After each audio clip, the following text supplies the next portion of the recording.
Salam, salam sejahtera bagi kita semua. Berjumpa kembali dengan saya Pendeta Arnata. Kita bersama-sama akan mendengarkan renungan pagi. Bapak Ibu yang kekasih, mari kita datang dalam doa. Kita satu dalam doa. Mari berdoa.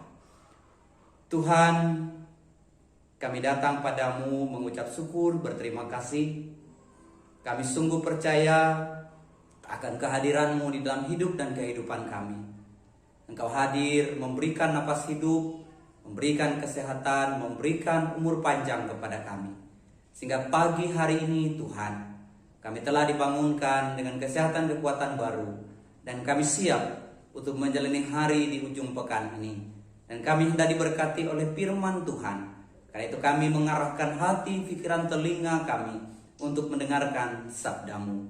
Mari berkati kami dengan urapan kuasa Roh Kudus, sehingga firman menjadi berkat dalam hidup kami. Kami berdoa dalam nama Tuhan Yesus. Amin. Bapak Ibu Saudara yang terkasih dalam Tuhan, firman Tuhan untuk kita pada pagi hari ini terdapat dalam Injil Lukas, pasalnya yang ke-11, ayatnya yang ke-14 sampai dengan 23. Kita akan membaca firman Tuhan ini Bapak Ibu Saudara. Saya bacakan demikian. Yesus dan Beelzebul. Pada suatu kali Yesus mengusir dari suatu setan yang membisukan. Ketika setan itu keluar, orang bisu itu dapat berkata-kata. Maka heranlah orang banyak, tetapi ada di antara mereka yang berkata, ia mengusir setan dengan kuasa Beelzebul, penghulu setan. Ada pula yang meminta suatu tanda dari surga kepadanya untuk mencobai dia. Tapi Yesus mengetahui pikiran mereka lalu berkata, setiap kerajaan yang terpecah-pecah pasti binasa, dan setiap rumah tangga yang terpecah-pecah pasti runtuh. Jikalau iblis itu juga terbagi-bagi dan melawan dirinya sendiri, bagaimanakah kerajaannya dapat bertahan? Sebab kamu berkata bahwa aku mengusir setan dengan kuasa Beelzebul. Jadi jika aku mengusir setan dengan kuasa Beelzebul, dengan kuasa apakah pengikut-pengikutmu mengusirnya? Sebab itu merekalah yang akan menjadi hakimmu. Tapi jika aku mengusir setan dengan kuasa Allah, maka sesungguhnya kerajaan Allah sudah datang kepada kamu. Apabila semua orang yang kuat, yang lengkap bersenjata menjaga rumahnya sendiri, maka amanlah segala miliknya. Tapi jika seorang yang lebih kuat daripadanya menyerang dan mengalahkannya, maka orang itu akan merampasnya perlengkapan senjata yang diandalkannya dan akan membagi-bagi rampasannya. Siapa tidak bersama aku, ia melawan aku, dan siapa tidak mengumpulkan bersama aku, ia mencerai-beraikan. Amin untuk firman Tuhan. Bapak Ibu Saudara yang kekasih dalam Tuhan Yesus Kristus, dalam kehidupan kita pasti pernah melakukan perlawanan atau melawan orang lain. Misalnya kita melawan atasan kita. Kita melawan guru atau melawan teman, bahkan melawan orang tua kita. Bahkan yang terakhir Bapak Ibu Saudara, kita melawan Allah sendiri. Kita protes, kita menolak, kita tidak percaya akan kuasanya. Kita melawan dia dengan berbagai macam cara. Dan memang hal ini adalah suatu kesalahan yang mendatangkan dosa. Kalau bagi teman, guru, orang tua tadi, kesalahan kita terhadap mereka. Dan kepada Tuhan itu jelas mendatangkan dosa. Namun pertanyaannya kemudian, Bapak Ibu Saudara yang kekasih dalam Tuhan Yesus Kristus, mengapa kita melawan kepada kebaikan? Contoh, orang tua menasihati kita melawannya.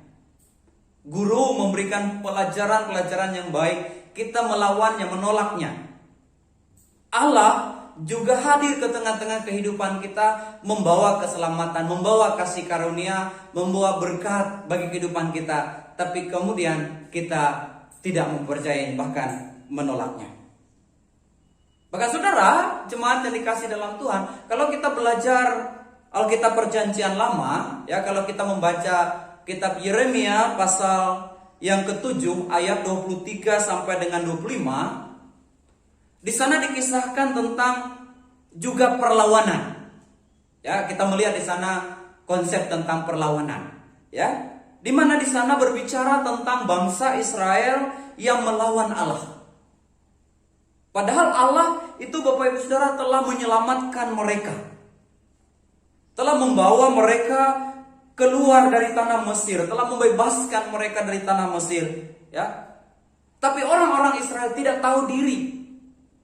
Mereka memberontak, mereka melawan Allah. Bahkan mereka menganggap dengan congkaknya, Bapak Ibu Saudara, bahwa mereka jauh lebih baik daripada nenek moyang mereka. Bahkan mereka berkata, kami bisa melakukan segala sesuatu di luar Tuhan di dalam kehidupan yang kami akan jalani. Itu perkataan mereka. Nah, demikian pula halnya Bapak Ibu Saudara dalam bacaan kita. Ya, dalam bacaan kita Injil Lukas pasal 11 ayat 14 sampai dengan 23 tadi dikisahkan di mana Yesus ketika memberikan kesembuhan, memberikan kasih karunia-Nya kepada orang banyak pada saat itu, ya.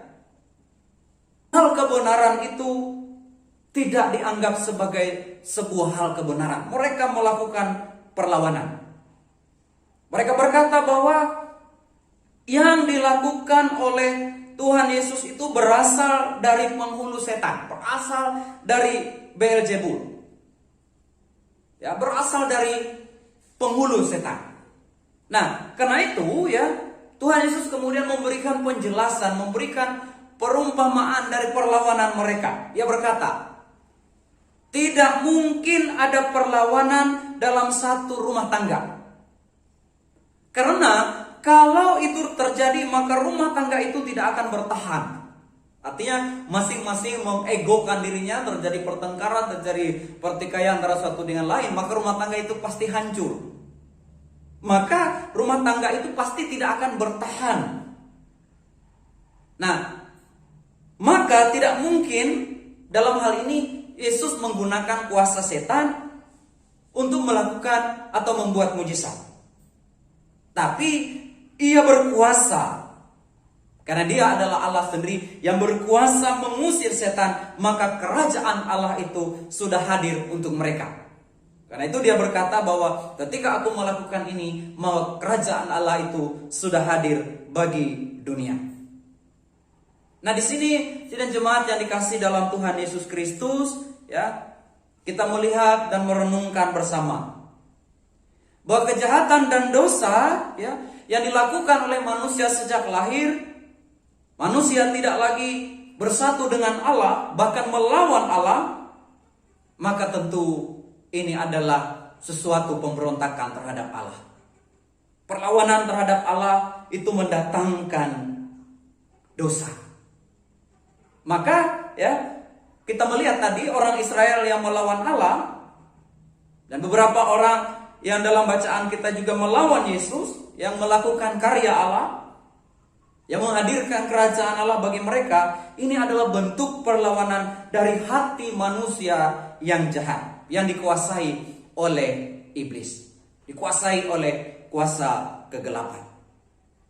Tapi melalui sabda firman Tuhan pada pagi hari ini, Bapak Ibu Saudara yang kekasih dalam Tuhan Yesus Kristus, kita diingatkan bersama-sama agar tidak mencontohi orang-orang Israel tadi. Nah, dalam Yeremia tadi kita membacanya sebagai nas pembanding, dan tidak mencontohi orang-orang dalam bacaan kita yang ketika melihat menyaksikan kuasa mujizat Tuhan Yesus, tapi melakukan perlawanan dengan mengatakan bahwa ia melakukannya dengan kuasa penghulu setan. Melawan Yesus dengan menuduhnya bersekutu dengan setan. Tapi sebaliknya pada pagi hari ini mari kita renungkan agar kita diajak untuk melawan kecenderungan diri kita yang jahat. Mari kita melihat diri kita supaya tidak diajak kepada kecenderungan yang jahat, yang tidak setia kepada Allah yang Maha Kasih dan yang mau menyelamatkan kita melalui putranya Yesus Kristus. Ia datang untuk menyelamatkan kita manusia yang berdosa. Ia membawa kerajaannya supaya diterima oleh kita. Hindarkan diri kita dari perlawanan-perlawanan terhadap Tuhan, Bapak Ibu Saudara. Tapi mari kita mengarahkan hati kita. Mari kita bertelut, bersujud di hadapan Tuhan. Bahkan yang terpenting bagi kita di jalan kehidupan kita adalah melakukan perlawanan bukan kepada Tuhan, tetapi kepada hal-hal yang mendatangkan dosa, kepada kejahatan. Suarakan kebenaran di tengah-tengah kejahatan. Suarakan kasih karunia di tengah dunia yang mungkin sudah jauh melupakan kasih karunia. Suarakan suara Allah itu sebagai suara yang menjembatani kehidupan nyata bagi dunia ini, bahwa suara Allah itu harus hadir bagi kita. Kita sudah bersatu dengan Kristus, maka mari kita menyatakan kasih kepada dunia, bukan sebaliknya melawannya. Biarlah renungan pagi ini Bapak Ibu Saudara boleh memberkati kita. Amin untuk firman Tuhan. Mari kita berdoa pagi. Mari kita datang dalam doa. Tuhan Allah Bapa kami yang Maha Kasih, dengan kasih yang sempurna yang Kau telah berikan kepada kami, izinkan kami hadir mengasihi juga dalam kehidupan ini. Karena itu terima kasih atas firman-Mu yang mengingatkan kami Tuhan. Jika melalui contoh ini bagaimana ketika Engkau menyatakan kasih dan mujizat-Mu, orang-orang menolaknya, bahkan menuduh Engkau telah melakukan bersekutu dengan kuasa kegelapan, penghulu iblis, Beelzebul. Bapa di sorga, kami merenungkan firman ini dan diingatkan bersama bahwa apa yang harus kami lawan sesungguhnya adalah dosa. Bahkan dengan firman ini kami diingatkan ya Tuhan untuk lebih lagi menyatakan kasih karunia, melawan segala ketidakbenaran, ketidakadilan, kejahatan, bahkan juga ketidakpedulian kasih yang mungkin saat ini sedang terjadi. Mari pakai kami Tuhan menjadi saluran berkat dalam kehidupan kami. Bapa di sorga, kami datang padamu memohon pertolongan agar kami, jemaat-Mu dimanapun berada, diberkati oleh Tuhan dalam keluarga rumah tangga kami, dalam pribadi kami masing-masing, bahkan dalam akhir pekan ini atau di hari Sabtu di penghujung minggu ini Tuhan. Kami sudah menjalani sepanjang minggu yang kami boleh lewati. Karena itu kami bersyukur jika kami ada sampai dengan saat ini karena kemurahan Tuhan. Dan mari izinkan kami terus melangkah dalam kasih karunia. Berkati kami ketika masih bekerja sampai dengan hari ini, atau ketika kami menikmati liburan kami di hari ini Tuhan. Berkati itu semua. Dan mari pakai kami itu jadi berkat dalam kehidupan kami. Mari sembuhkan, pulihkan jika kami mengalami sakit penyakit, mengalami beban tubuh, beban pikiran, beban perasaan yang menggelut di dalam hati dan batin kami. Tuhan, kami memohon Engkau hadir memberikan jalan keluar yang terbaik. Berikan kami selaku orang tua hati yang bijaksana, penuh kasih, hadir sebagai orang-orang yang senantiasa menghadirkan kasih dalam kehidupan keluarga, dan berkati anak-anak kami dalam tugas dan jawab mereka, baik dari segi pendidikan mereka, dari jenjang mereka masing-masing, ataupun anak-anak kami yang sudah bekerja, sudah meniti jalan hidup mereka dalam berkeluarga, berumah tangga. Tuhan kiranya hadir memberkati. Berkati kami ya Tuhan yang pada hari ini mungkin berulang tahun, baik ulang tahun kelahiran maupun ulang tahun pernikahan. Diberkati kami melalui pertambahan usia, bahkan tambahan hikmat dalam keluarga rumah tangga kami. Berkati kami ya Tuhan di dalam perjalanan kehidupan, agar senantiasa kami boleh melakukan yang terbaik. Secara khusus kami menjadi anak-anak Tuhan yang setia, bahkan ketika hari Minggu Kudus-Mu pada esok hari datang, kami dengan tekun, dengan rajin untuk beribadah, memuji, memuliakan nama-Mu di tempat yang maha tinggi. Bapa tuntun kami hari lepas hari memasuki hari baru seizin dan seperkenanan Tuhan. Terima kasih Bapa di sorga. Ini rangkaian doa kami yang jauh daripada sempurna, tapi hati kami pasti tertuju kepada Tuhan yang empunya langit, bumi, dan segala isinya. Dalam nama Tuhan Yesus Kristus kami berdoa dan mengucap syukur. Amin. Salam, terima kasih, Tuhan memberkati.